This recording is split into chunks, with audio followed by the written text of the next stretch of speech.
Rosie on the house, every Arizona homeowner's best friend. Do you have to have separate watering systems, or will they go on the same watering as a tree? If you're watering a tree, once a week, once every other week, do you have to have a separate irrigation system for those sweet peas and the beans? No, but you will have to add a second program. So good examples, like our trees, we want them watering deep, 3 feet deep.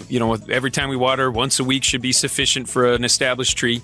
But then if I'm planting some at the top, well, what I'm going to do is I'm going to go to my timer. I'm going to program another timer, and it's going to go every day, but it's only going to go for like 5 minutes.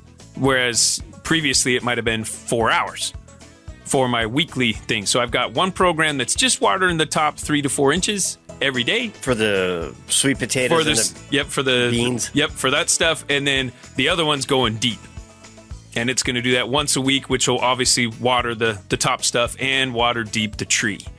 And so doing it that route, it actually works pretty good. It's kind of like water mulch. So helps retain the moisture by actually adding moisture. But you're only doing it to that top little bit. And that's it. And that's sufficient for those things to grow and thrive. And then as they get established, you can actually back off on that watering, because they will start really connecting with the root system and the waters because the cool thing about trees is they don't just have the ability to deep root and pull water from deeper. They actually pull water from deeper and they bring it more surface. So it's a cool capillary action that actually moistens the roots all the way up to the top of that tree from deep.